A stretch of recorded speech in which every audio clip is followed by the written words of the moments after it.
atau KPK dari kedua usia layanan ini adalah selama 18 tahun, sehingga periode analisisnya kita buat selama 18 tahun. Nah, kalau 18 tahun periode analisisnya, sementara vendor A ini usia layanannya 6 tahun, maka nanti akan berulang 3 siklus gitu ya.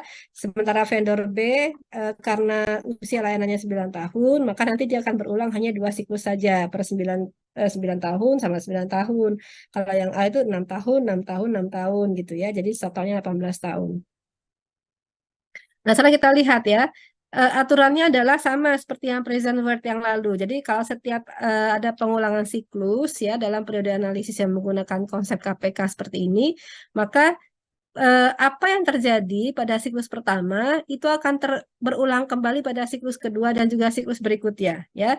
Jadi kalau di siklus pertama tadi selama 6 tahun itu terjadi pola seperti ini, ada 15.000 di tahun awal, kemudian ada 3.500 gitu ya biaya rutin per tahunnya, kemudian ada nilai sisa di akhir tahun ke-6, maka nanti di siklus berikutnya dia akan sama. Jadi begitu tahun ke-6 ya, begitu di akhir tahun ke-6 di sini, maka ini terjadi asumsi lagi, mengulang lagi siklus yang berikutnya ya.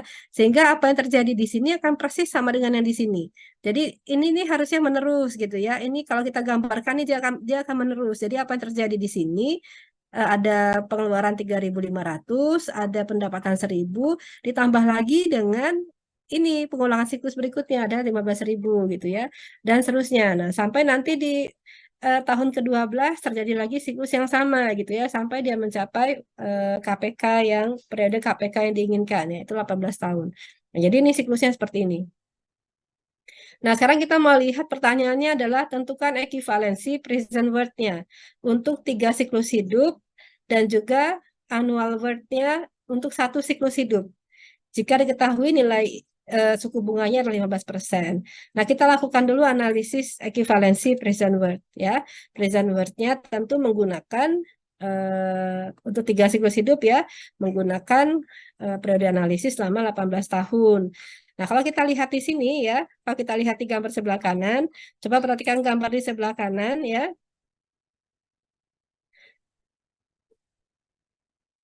Gambar di sebelah kanan, ini kita kalkulasi semua biaya dan nilai sisa yang ada di sepanjang usia periode analisis ini, kita konversi semuanya ke dalam nilai presentnya. Artinya kita konversi ke dalam titik nol di sini. Ya.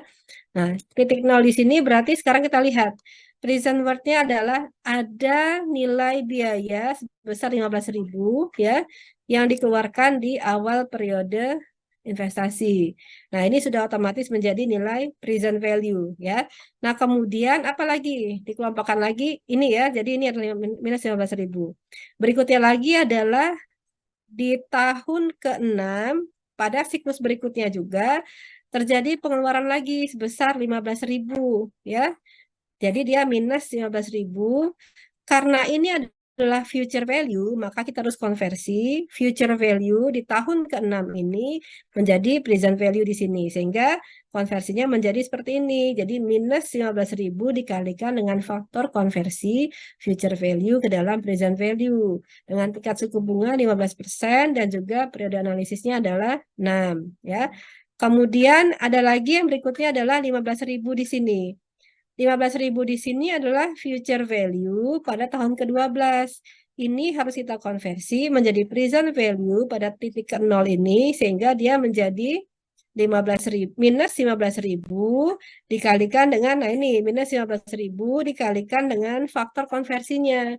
Future value kita mau konversi ke dalam present value dengan tingkat suku bunga 15% dan juga I-nya adalah 12 tahun ya.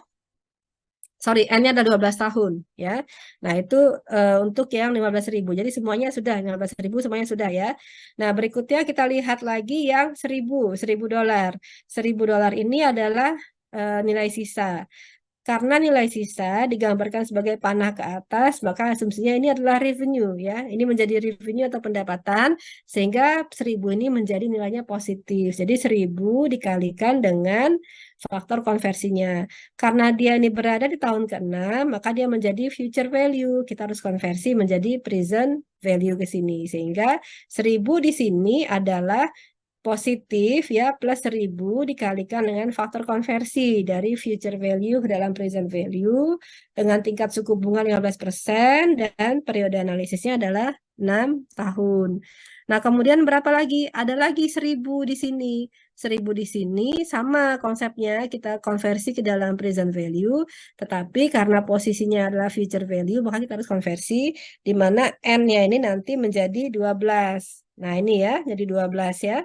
Nah, kemudian 1000 berikutnya ada di sini, di tahun ke-18. Sehingga kita konversi menggunakan faktor seperti ini. Nah, semua sudah, yang 15.000 sudah, 1000 sudah, tinggal 3.500. Nah, 3.500 ini adalah biaya yang dikeluarkan secara annuity atau secara seragam setiap tahunnya. Nah, karena dia ini nilai seragam setiap tahun ada, maka kita harus konversi nilai apa namanya nilai seragam tahunan ini ke dalam present value. Maka konversinya adalah karena dia biaya, maka dia minus 3.500 dikalikan dengan faktor konversinya dari nilai annuity kita konversi menjadi nilai present value dengan tingkat suku bunga 15% dan juga karena dia terjadi di sepanjang waktu selama 18 tahun, maka N-nya menjadi 18. Nah, kita cari faktor-faktor ini, ada semua di tabel faktor ya. Nanti ketemu angkanya sebesar minus 45.000 dolar ya. Jadi present worth-nya adalah sebesar 45.000 dolar. Nah, berikutnya kita mau lihat bagaimana annual worth-nya dalam satu siklus hidup ya.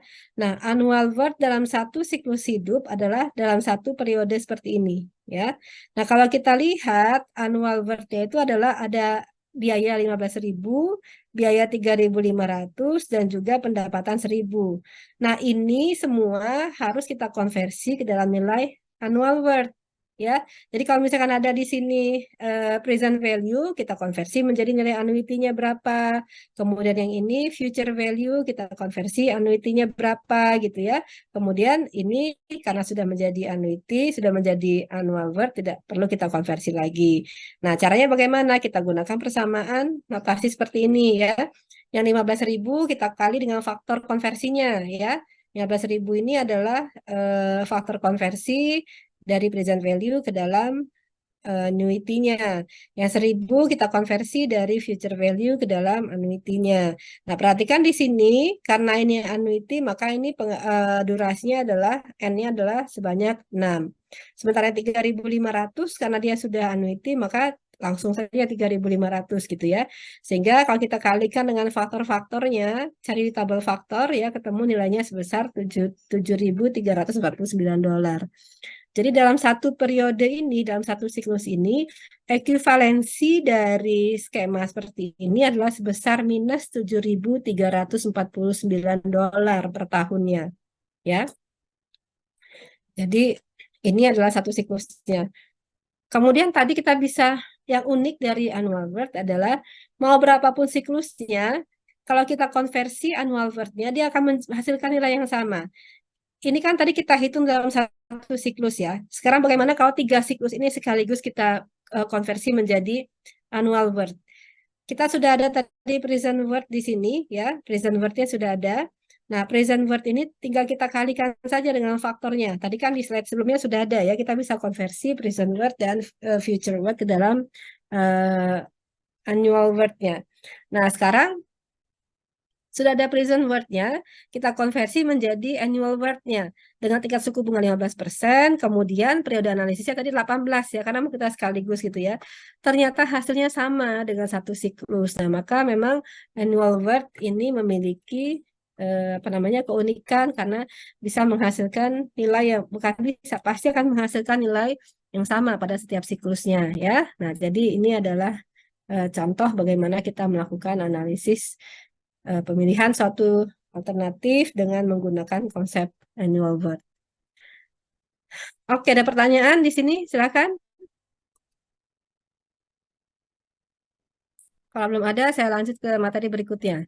Ya, jadi materi berikutnya ini kita mau melihat implementasi dari annual worth analysis untuk perhitungan capital recovery. Nah, kita ketahui bahwa setiap investasi itu pasti memiliki investasi awal gitu ya.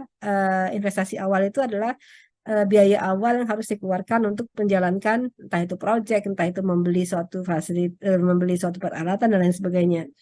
Kemudian ada nilai sisa gitu ya, nilai sisa di akhir usia layanan dari suatu investasi yang ditanamkan tadi. Kemudian ada lagi nilai tahunan ya, atau uniform annual worth-nya. Nilai tahunan ini bisa berupa biaya operasional, bisa berupa biaya pemeliharaan gitu ya. Kalau biaya operasional itu bisa untuk misalnya kebutuhan-kebutuhan, misalnya gaji karyawan atau untuk bayar air, bayar listrik gitu ya. Itu disebut dengan biaya operasional tahunan. Kemudian apa yang ditanamkan oleh investor ya, tentu investor tadi berharap ada pengembalian investasi. Nah, pengembalian investasi itu disebut dengan capital recovery. Jadi, capital recovery ini merupakan ekivalensi nilai tahunan. Jadi, ekivalensinya dalam nilai tahunan, ya, dari aset yang harus menerima revenue setiap tahun supaya nanti investasi awalnya itu bisa tertutupi. Kembali saya contohkan tadi, misalkan investor jalan tol menanamkan uang misalkan 16 triliun dengan masa konsesi atau masa kontraknya dengan pemerintah itu misalkan 40 tahun ya. Nah, maka uang 16 triliun tadi itu bisa kita hitung capital recovery-nya berupa pendapatan bulanannya atau pendapatan tahunannya itu harusnya berapa supaya 16 triliun tadi itu bisa tertutupi. Nah, pendapatan tahunan itulah yang kemudian kita sebut dengan capital recovery ya. Nah, dalam perhitungan capital recovery tentu mempertimbangkan selain mempertimbangkan investasi awal ya atau present cost-nya atau present value-nya juga harus mempertimbangkan nilai sisa asetnya ya, salvage value atau residual value-nya. Nah, ini adalah konsep ya, bagaimana kita menghitung capital recovery. Nanti dibaca saja ya ini ya. Intinya adalah kalau kita mau melakukan analisis capital recovery, maka annual worth-nya itu adalah harus capital recovery ditambah dengan nilai annuity atau entah itu revenue ya, revenue yang harus didapatkan pada setiap periode, entah itu bulan, entah itu tahun begitu. Nah, jadi nanti dari capital recovery dan ditambah dengan annuity-nya kita bisa hitung berapa annual worth-nya. Nah, sekarang kita lihat, oke, contohnya seperti ini. Jadi ada suatu perusahaan membeli peralatan sebesar 13 juta ya. Tetapi pembayarannya ini dilakukan secara bertahap. Waktu baru membeli dicicil dulu 8 juta ya. Kemudian akhir tahunnya baru dicicil lagi sisanya sebesar 5 juta. Nah, kemudian biaya operasional alat dimulai sejak tahun pertama itu sebesar 0,9 juta per tahun, sementara usia layanan asetnya diperkirakan ditentukan selama 8 tahun ya. Jadi kita gambarkan seperti ini. Kemudian nilai sisanya sebesar 0,5 juta di akhir periode analisis. Nah, kalau kita gambarkan tadi 13 juta itu kita bagi menjadi dua, 8 juta di awal pembelian pada saat beli, 8 juta langsung cash gitu ya. Terus dicicil lagi di akhir tahun adalah ada 5 juta. Kemudian mulai awal tahun pertama ini ada biaya operasional ya sebesar 0,9 juta per tahun sampai dengan tahun ke-8. Kemudian akhir tahun ke-8 itu ada nilai sisa dari aset tadi sebesar 0,5 dolar. 0,5 juta dolar ya. Nah, ini penggambarannya seperti ini.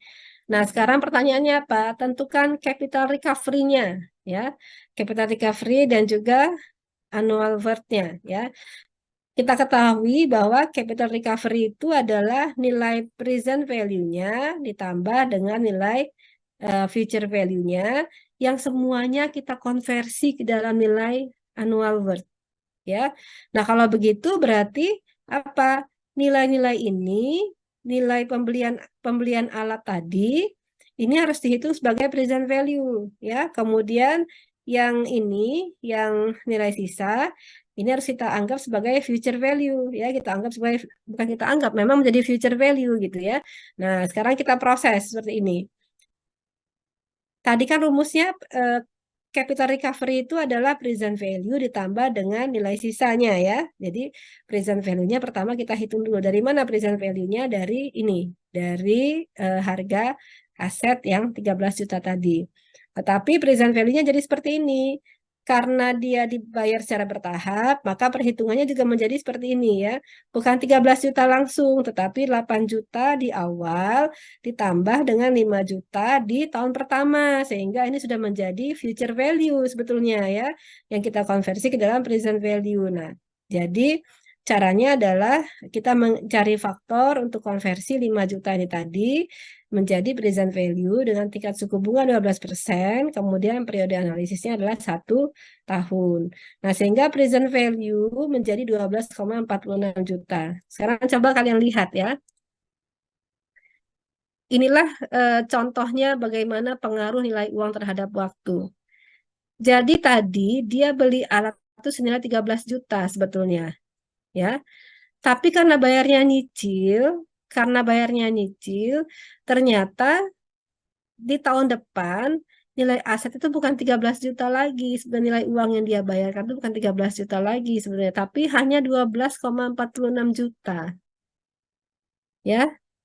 Nah, itulah jadi pengaruh nilai uang terhadap waktu itu terlihat sekali ya pengaruhnya. Walaupun hanya 1 tahun saja, tingkat suku bunganya 12%, kemudian uangnya juga besar, maka terasa sekali nilai uangnya berbeda. Ya, nah ini menjadi present value sehingga tadinya 13 juta menjadi hanya 12,46 juta. Nah, ini menjadi present value-nya.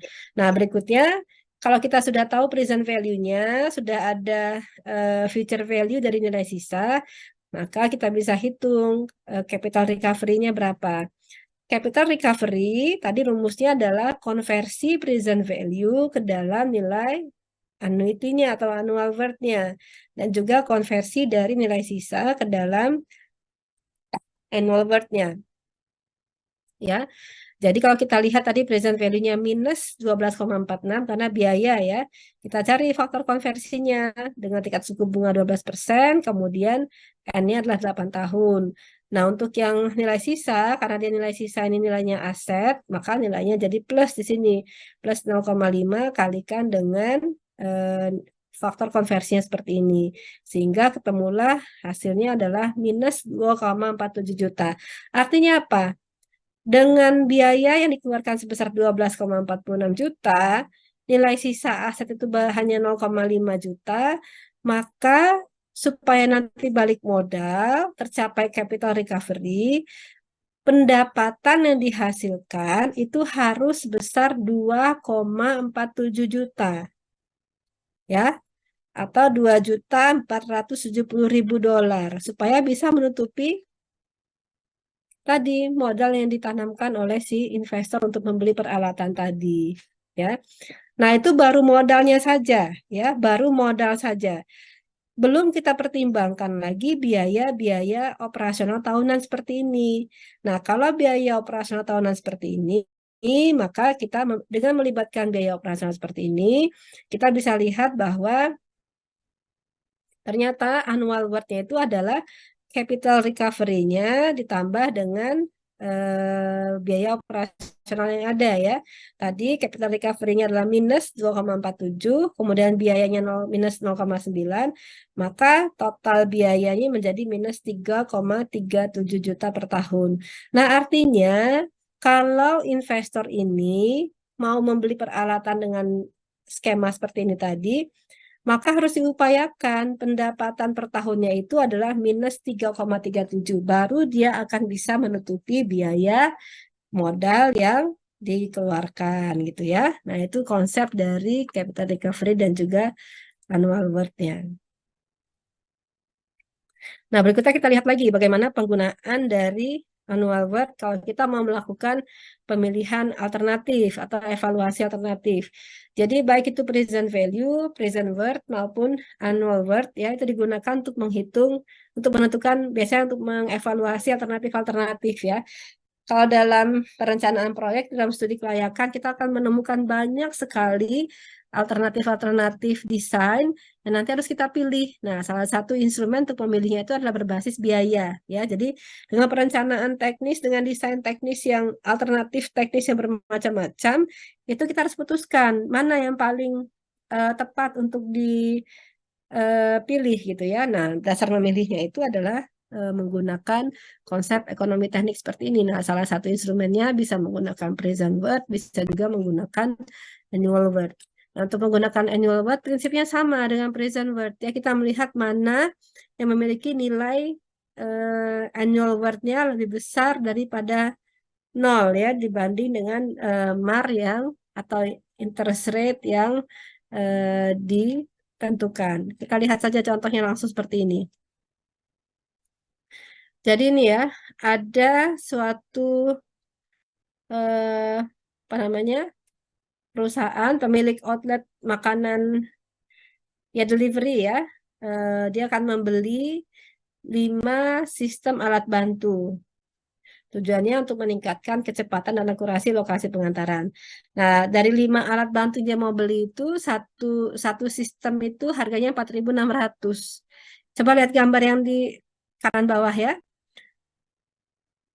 Kemudian usia layanannya masing-masing semuanya 5 tahun ya. Jadi artinya di awal periode investasi itu dia mengeluarkan uang sebesar 4.600 dikalikan dengan 5 unit sehingga menjadi 23.000 dolar ya. Kemudian nilai sisanya sebesar 300 untuk satu unit. Jadi kalau 5 jadi 1.500. Nilai sisa ditempatkan di akhir usia layanan ya, di akhir tahun kelima dalam konteks ini. Kemudian ada lagi biaya operasional. Biaya operasional ini sebesar 1.000 dolar di tahun pertama, kemudian meningkat 100 dolar per tahunnya. Berarti terjadi peningkatan aritmetik gradien. Ini sudah saya sampaikan di materi yang kedua ya, ada aritmetik gradien. Peningkatannya sebesar 100 dolar per tahunnya. Diketahui nilai MAR-nya sebesar 10%. Nah, jadi lihat dulu grafik yang di bawah ini ya, sama yang 1.500 ini. Yang 6.000-nya nggak usah dilihat dulu ya. Nah, ini dilihat dulu yang dari 0 sampai tahun kelima, yang di bawah-bawah semuanya biaya ditambah dengan nilai sisanya 1.500. Nah, sekarang kita hitung. Pertanyaannya apa? Tentukan berapa besarnya annual net income ya yang harus diperoleh pemilik outlet untuk menutupi biaya investasi pada nilai MAR 10% per tahun. Artinya apa? Di sini kita harus menghitung capital recovery-nya ya. Nah, capital recovery yang sudah kita sampaikan rumusnya di depan tadi adalah tidak lain adalah biaya di sini ya ditambah dengan aset di sini, nilai aset di sini ya. Kalau begitu kita hitung konversi dari 23.000 ini, kita hitung konversinya dengan tingkat suku bunga 10% dan I-nya 5 tahun, kita konversi ke dalam nilai annual worth-nya. Sama yang ini juga, yang 1.500 ini ya, kita konversi dari future value ke dalam annual worth-nya. Nah, ketemulah hasilnya adalah minus 5.822 dolar. Artinya apa? Supaya 23.000 ini kembali, ya, maka pendapatannya minimal minus 5.822 dolar. Ini baru untuk menutupi biaya investasi awal, ya. Belum menutupi biaya-biaya ini. Nah, sekarang misalkan begini, kan dia sudah tahu ya, minimal 5.800-an. Baru bisa menutupi biaya awal. Nah, kemudian si pemilik outlet tadi memprediksi kalau mungkin nggak 6.000 dolar per tahun, berupa pendapatan 6.000 dolar per tahun, ini bisa menutupi biaya tadi. Nah, maka kita bisa lakukan analisis seperti ini. Kita ketahui bahwa eh, tadi ya, capital recovery-nya sudah minus 5.822 dolar. Nah, kemudian kita mau lihat pengaruh dari revenue atau pendapatan sebesar 6.000 dolar tadi pada setiap tahunnya. Kalau gitu kita analisis ya, 6.000 dolar pada setiap tahunnya dikurangi dengan pengeluaran-pengeluaran di setiap tahunnya ya. Sehingga sebetulnya pendapatannya itu sebetulnya bersihnya 5.000 dolar. Tinggal dikurangi dengan biaya gradien dari biaya ini tadi sebesar $100 ya. Maka persamaannya adalah tinggal seperti ini, kita hitung berapa apa namanya biaya capital recovery-nya ditambah dengan nilai annuity-nya sendiri. Annuity-nya sendiri itu adalah revenue tadi per tahun dikurangi dengan gradien dari biaya ya. Sehingga ketemunya ternyata masih minus $1.000. Artinya apa? Kalau memprediksi pendapatan masih $6.000 per tahun, ini masih belum bisa menutupi biaya untuk capital recovery dan juga biaya-biaya tahunan seperti ini. Nah, kalau gitu berapa sebetulnya biaya yang harus pendapatan yang harusnya diperoleh supaya ini menjadi impas? Nah, maka kita bisa melakukan perhitungan menggunakan konsep annual worth kembali ya, di mana annual worth-nya sama rumusnya adalah capital recovery ditambah dengan nilai A-nya. Nah, tetapi annuity-nya ini kita lihat dari revenue-nya ya.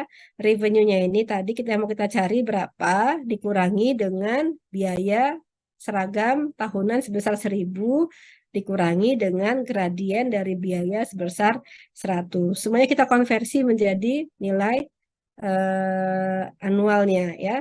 Nah, sehingga kalau kita asumsikan dia menjadi impas berarti annual worth-nya menjadi 0. Nah, kalau kita kalikan ini dengan faktor-faktornya, dengan faktor konversinya ya, kita operasikan dengan cara matematika, kita ketemu bahwa harusnya revenue-nya itu sebesar $7.003 per tahun. Jadi bukan 6.000, karena tadi masih ada 1.003 selisihnya ya. Jadi harusnya revenue di sini $7.003 per tahun, barulah skema biaya di sini dan biaya di sini itu bisa tertutupi. Ya, nah itulah gunanya kita melakukan analisis-analisis annual worth dan capital recovery seperti ini. Oke, ada pertanyaan sampai sini?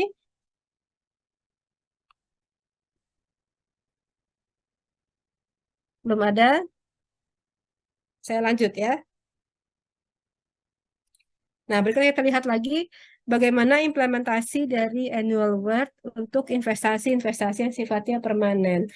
Annual worth ini banyak digunakan untuk proyek-proyek infrastruktur, untuk proyek-proyek keputusan investasi pada sistem yang berskala besar gitu ya.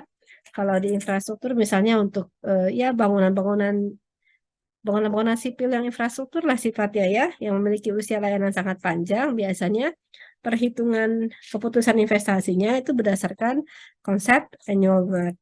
Ya, nah annual worth dan capital recovery ini bisa kita hitung dengan konsep seperti ini, sama dengan yang tadi ya, sama dengan yang slide sebelumnya tadi konsepnya sama.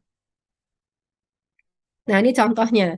Jadi misalkan ada rencana untuk peningkatan kapasitas suatu kanal drainase. Nah, kemudian eh, dari usulan dari apa namanya rencana proyek ini ada 3 usulan lah gitu ya, tiga alternatif desain.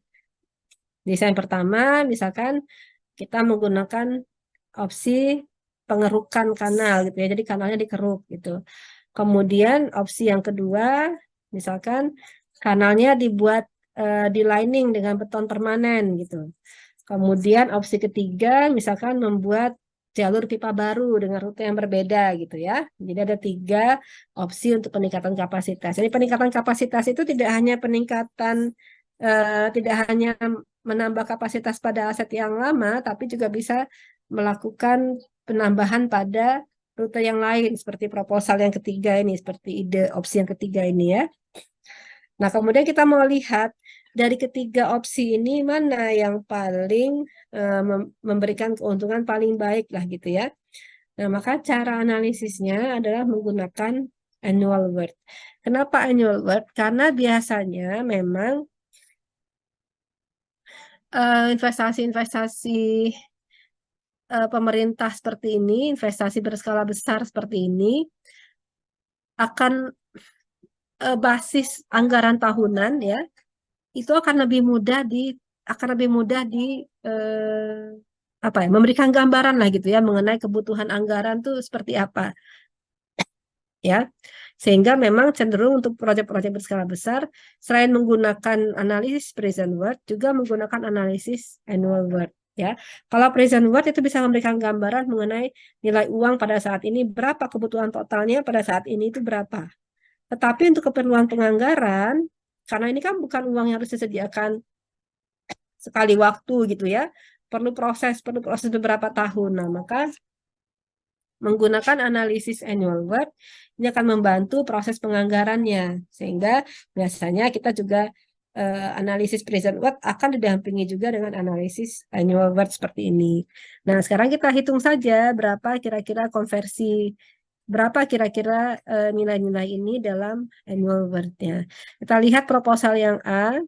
Proposal A ini dia memerlukan, karena idenya adalah mengeruk kanal, maka dia memerlukan alat untuk mengeruk kanal. Dibanding dia sewa, mungkin akan lebih hemat untuk membeli, karena ini akan dipakai untuk jangka waktu yang panjang ya.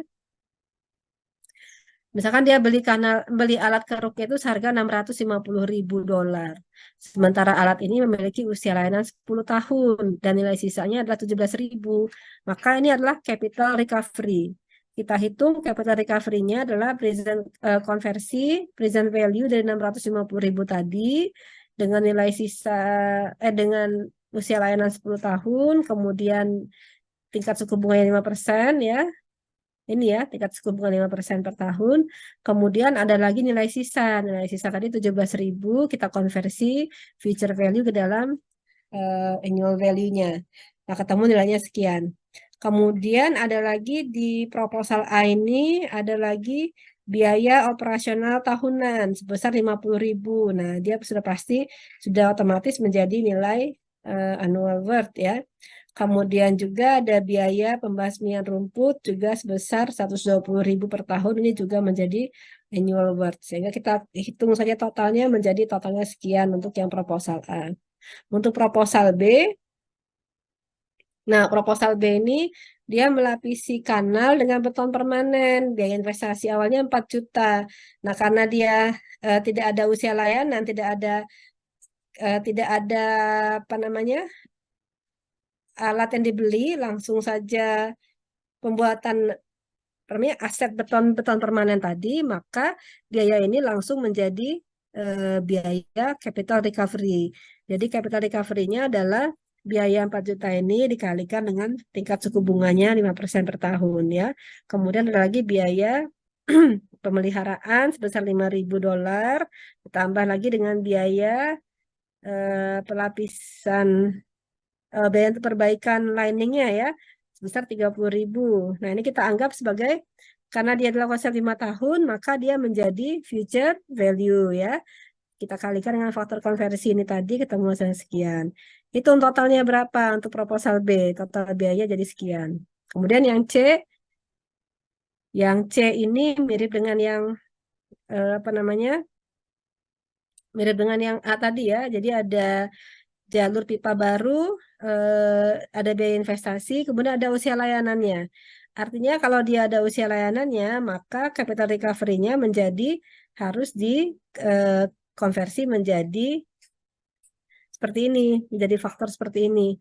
Jadi 6 juta ini kita konversi present value-nya, kita konversi menjadi annual worth-nya selama periode analisis 50 tahun. Sehingga ketemulah hasilnya sekian.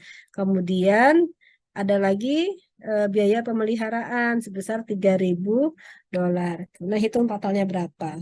Nah, ini adalah total biaya yang harus dikeluarkan per tahunnya oleh setiap alternatif ini ya. Kalau kita lihat ternyata dari ketiga alternatif ini biaya per tahun yang paling murah itu berada di proposal B. Jadi melapisi kanal dengan beton permanen ini ternyata memiliki opsi biaya yang paling murah dibanding melakukan pengerukan kanal dan juga membuat pipa baru pada konteks ini dengan komposisi biaya seperti ini ya. Artinya kalau misalnya pemerintah atau owner mau mengambil keputusan nanti untuk untuk peningkatan kapasitas kanal ini, yang akan dipilih adalah yang ini karena ini memberikan gambaran dana tahunan yang harus disiapkan oleh pemerintah itu sebesar $210.000 ya dibanding dengan proposal-proposal yang lain. Jadi itulah gunanya kita melakukan analisis capital recovery dan juga annual worth untuk melakukan pemilihan alternatif-alternatif desain, alternatif-alternatif proyek dengan gambaran mengenai biaya tahunan, biaya seragam tahunannya, ya. Sampai sini ada pertanyaan? Ada yang mau ditanyakan?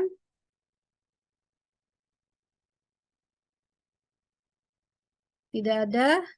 Oke, saya lanjut. Yang terakhir adalah kita melihat analisis biaya siklus hidup atau life cycle cost. Jadi life cycle cost ini adalah perhitungan biaya secara keseluruhan, tidak hanya memperhitungkan biaya konstruksinya kalau pada suatu bangunan sipil gitu ya, tetapi juga memperhitungkan berapa biaya operasional dan pemeliharaannya. Nah, ini adalah konsep dari LCC. Kalau kita lihat ya, distribusi biaya pada suatu proyek, ini kan cenderung membentuk kurva normal seperti ini ya, membentuk kurva yang berupa distribusi normal seperti ini. Jadi biaya itu dari awal tuh sedikit, kemudian meningkat, kemudian cenderung menurun seiring dengan menurunnya progres, seiring dengan menurunnya kompleksitas dari pekerjaan gitu ya. Baik itu biaya desain gitu ya, baik itu biaya konstruksi, semuanya punya pola seperti itu ya. Termasuk juga biaya pada fase disposal juga seperti itu. Jadi biaya itu meningkat di awal, kemudian mulai menurun untuk pekerjaan desain ya. Jadi di awal desain itu biayanya rendah, kemudian di puncaknya nanti akan meningkat drastis, kemudian perlahan-lahan menurun. Konstruksi juga seperti itu, ya. Biaya konstruksi itu di awal tuh apa namanya sedikit, kemudian perlahan-lahan meningkat sampai dia mencapai puncaknya, kemudian mencapai pekerjaan finishing dia akan menurun gitu ya. Tetapi ada biaya yang distribusinya tidak sekecil ini, tidak hanya sekecil ini, tidak hanya sekecil ini, tetapi bisa sangat besar gitu ya di sepanjang usia layanan dari bangunan itu sendiri. Misalnya kalau kita membuat jalan, tidak bisa hanya menghitung biaya konstruksinya saja, tetapi bagaimana biaya operasional dan pemeliharaan jalan yang usia layanannya itu bisa mencapai 50 tahun. Ya, nah, itulah gunanya kita melakukan analisis biaya siklus hidup, biaya operasional dan biaya pemeliharaan yang mungkin terjadi di sepanjang usia layanan itu harus juga dipertimbangkan. Bukan hanya menghitung biaya-biaya konstruksinya saja. Jadi kalau misalkan ada investor jalan tol misalnya ya, mau berinvestasi, mereka tidak akan menghitung biaya konstruksi jalan tolnya saja. Tetapi biaya operasional dan biaya pemeliharaan jalan tolnya juga harus dihitung. Nah, kalau kalian tahu biaya biaya pemeliharaan jalan tol itu per 1 kilometer per lajur jalan 2-3 tahun yang lalu ya, dalam kondisi tanahnya bagus ya, bukan seperti jalan di tol Palindra ini misalnya. Itu dalam kondisi normal, dalam kondisi tanahnya baik, pemeliharaan rutinnya baik, itu sebesar 10 miliar ya. Sorry itu per bulan ya. Jadi besar sekali biaya OM untuk jalan tol itu. Nah, maka kalau tidak mempertimbangkan biaya OM tadi, ya salahlah keputusan dari investornya ya. Nah, sehingga keputusan-keputusan untuk berinvestasi pada proyek-proyek berskala besar harus mempertimbangkan life cycle cost. Jadi kalau nanti Anda diminta untuk menganalisis pengambilan keputusan terhadap suatu proyek berskala besar, Anda harus mampu menghitung menggunakan konsep life cycle cost. Ya, sama seperti misalnya begini, ada rencana pemerintah misalkan mau menaikkan jembatan Ampera misalnya gitu ya, mau bisa dinaikkan lagi kan jembatan Ampera itu kan dulunya bisa dinaikkan gitu ya, bagian tengah itu bisa dinaikkan, kemudian kapal-kapal yang tinggi itu bisa lewat tetap lewat di bawahnya gitu. Nah, keputusan pemerintah untuk kembali ada rencana menaikkan kembali apa namanya segmen jalan tadi sehingga nanti di Sungai Musi itu bisa dilewati oleh kapal-kapal yang tinggi gitu ya, entah itu tongkang yang tinggi lah atau kapal barangkali kapal wisata gitu ya. Nah itu keputusannya layak atau tidak itu harus dihitung menggunakan LCC. Berapa biaya harus dikeluarkan untuk alternatif-alternatif seperti tadi. Ya, nah maka Anda semua nanti harus mampu menghitung LCC. Nah, kembali lagi dasarnya LCC ini bisa menggunakan present value, bisa juga menggunakan annual worth analysis seperti ini ya. Nah, LCC ini contohnya.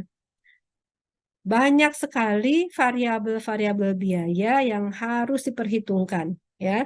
Nah, sekarang konsepnya LCC ini mau kita hitung sebagai apa? Mau dihitung sebagai present worth kah atau mau dihitung sebagai annual worth kah ya. Nah, ada kecenderungan bahwa LCC ini dihitung sebagai present worth ya. Untuk melihat kesetaraan biaya jangka panjang itu dalam nilai sekarangnya ekivalensinya berapa.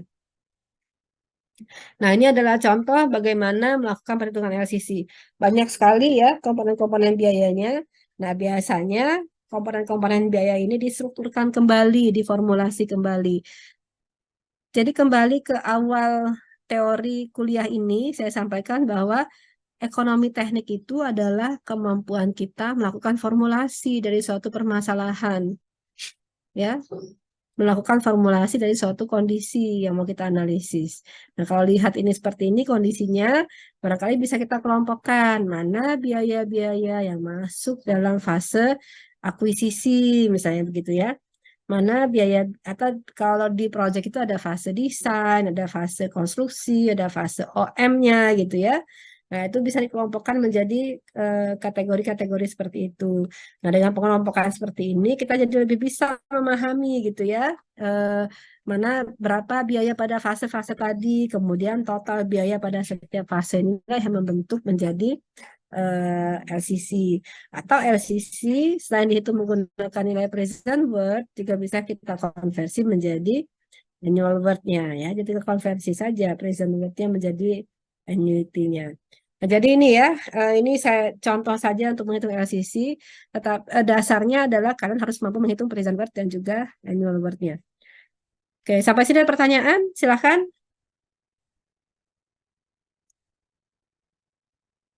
Oke, Wensan, kamu kemana, Wensan? Di WA pagi tadi. Oke, oke, silakan.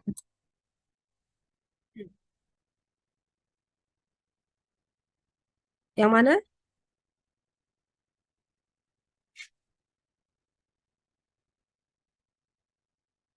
Mm-mm.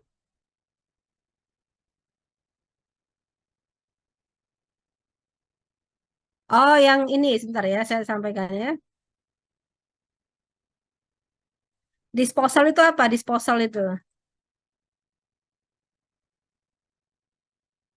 Disposal itu apa? Ya, salah satunya itu ya. Jadi kadang-kadang ada saja gitu ya, suatu fasilitas yang di akhir usia layanannya dia harus dibongkar. Nah, disposalnya itu membutuhkan biaya gitu ya. Untuk menghancurkan suatu fasilitas itu membutuhkan biaya. Tetapi jarang sekali untuk bangunan-bangunan sipil untuk fasilitas infrastruktur yang harus dibongkar. Proses disposal itu sangat jarang. Jarang sekali. Kecuali kalau memang sudah tidak layak lagi gitu ya. Tidak layak huni lagi karena faktor safety. Misalnya itu mungkin akan didisposal. Tapi bangunan sipil jarang sekali. Gitu ya, Vincent ya.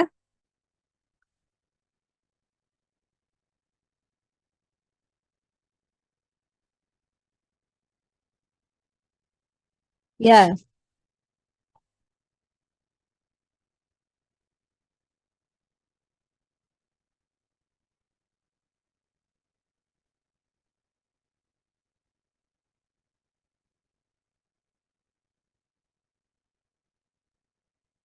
jadi gini ya, fasilitas infrastruktur itu biasanya jarang sekali didisposal ya. Jarang sekali dibongkar. Yang ada itu adalah konsep pemeliharaan. Nah, konsep pemeliharaan infrastruktur ada yang namanya pemeliharaan rutin, ada pemeliharaan berkala. Kita lihat saja jalan misalnya gitu ya. Jalan itu kan dipelihara rutin setiap tahun. Yang namanya patching gitu ya, itu kan pemeliharaan rutin.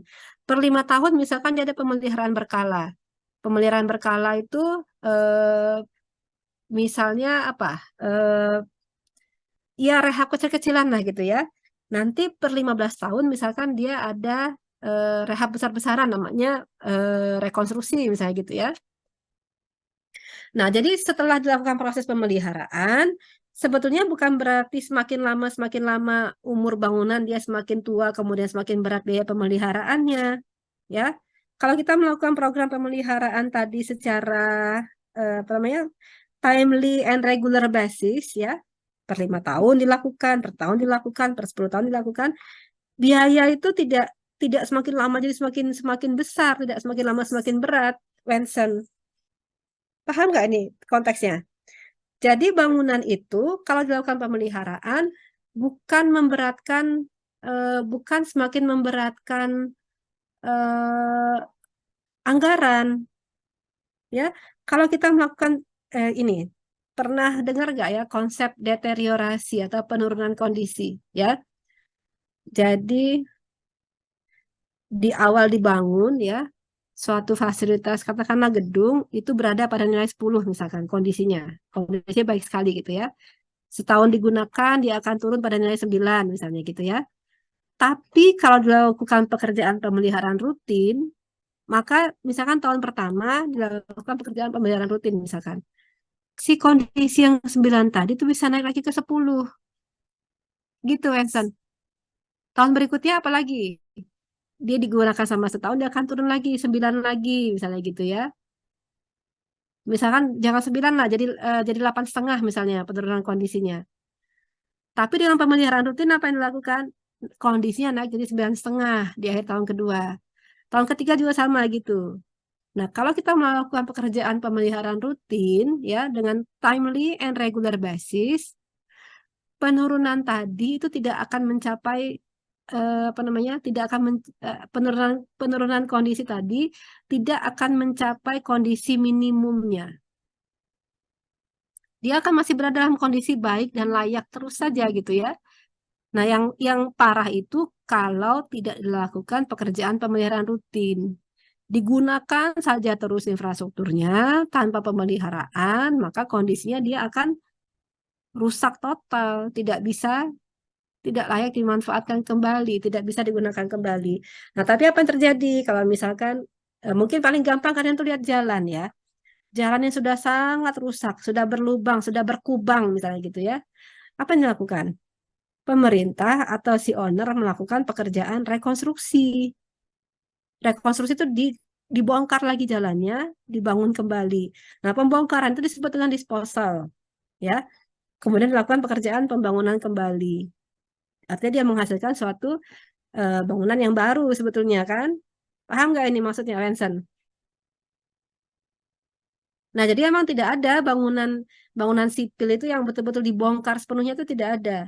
Misalkan jalan itu misalkan dibangun 1 kilometer, yang rusak berat itu kan tidak 1 kilometernya semuanya hancur parah, dibiarkan sampai hancur parah gitu kan, kecuali negara kita sedang dalam kondisi perang misalnya. Ya, jadi sebagian yang hancur banget itu saja yang dibongkar ulang, kemudian rekonstruksi. Nah, disposalnya itu ya tidak tidak betul-betul sampai titik nol, tetap ada nilai sisanya. Barangkali si pondasinya sudah ada, tetap masih ada pondasinya, tinggal lapis atasnya saja yang diperbaiki gitu, ya, Vincent ya. Jadi bukan berarti lama-lama dibiarkan aja terus nanti biaya pemeliharaan makin berat, bukan gitu. Beda sama beda sama kendaraan ya. Kalau kendaraan ya kendaraan juga kalau di maintenance-nya rutin juga nggak parah-parah banget juga biaya pemeliharaannya lama-lama kan. Tapi kalau infrastruktur ya ada program pemeliharaan rutin seperti itu. Itu Vincent. Terjawab tidak Vincent maksudnya nih?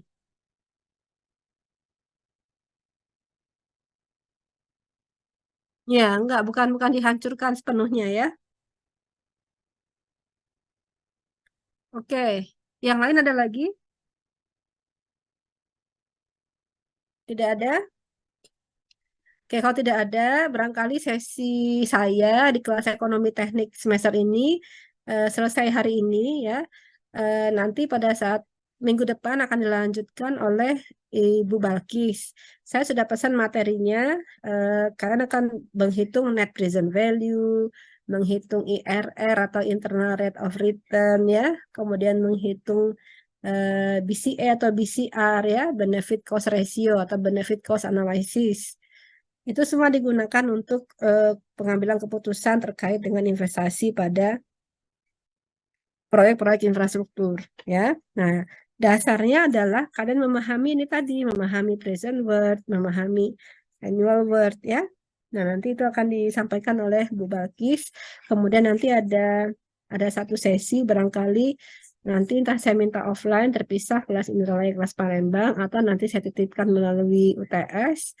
Kami atur mekanismenya supaya nanti apa materi yang saya sampaikan ini bisa saya ukur capaian outcome-nya tadi ya, learning outcome-nya bisa saya ukur sejauh mana mahasiswa bisa memahami ini.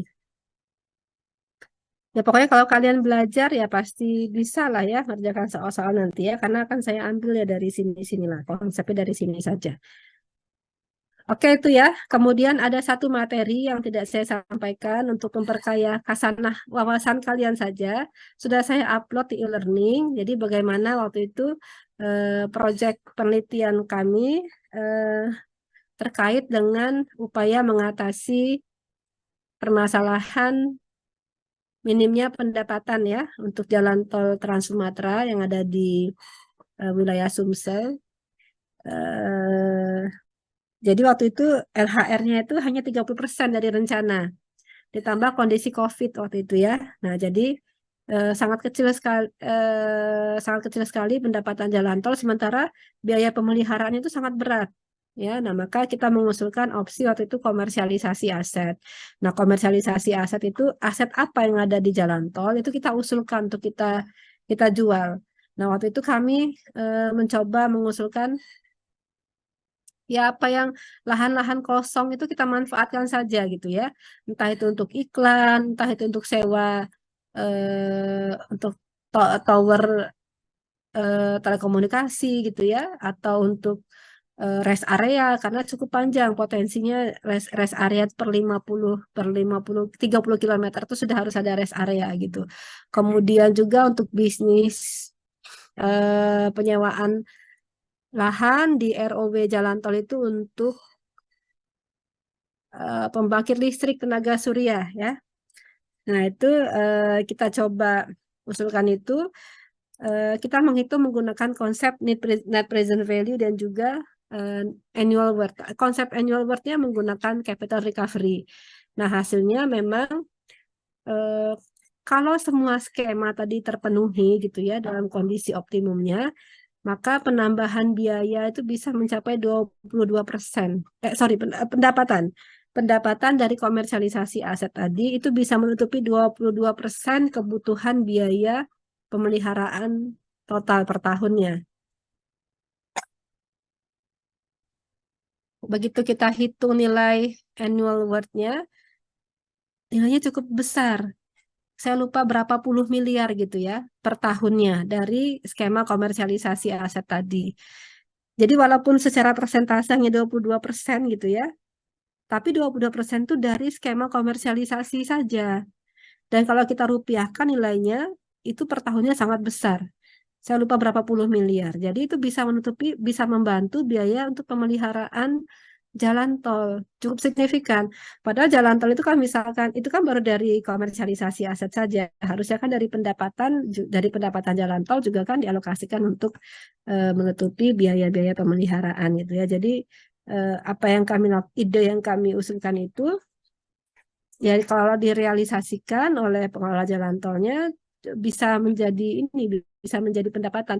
Nah, itu kita hitung menggunakan konsep NPV, menggunakan konsep capital recovery tadi ya. Kita hitung berapa present value-nya, saya hitung berapa capital recovery-nya. Nah, itu kita kita sampaikan ke pengelola jalan tol, Bapak Ibu, ini punya potensi yang sangat besar sebetulnya, tinggal dikelola saja gitu ya.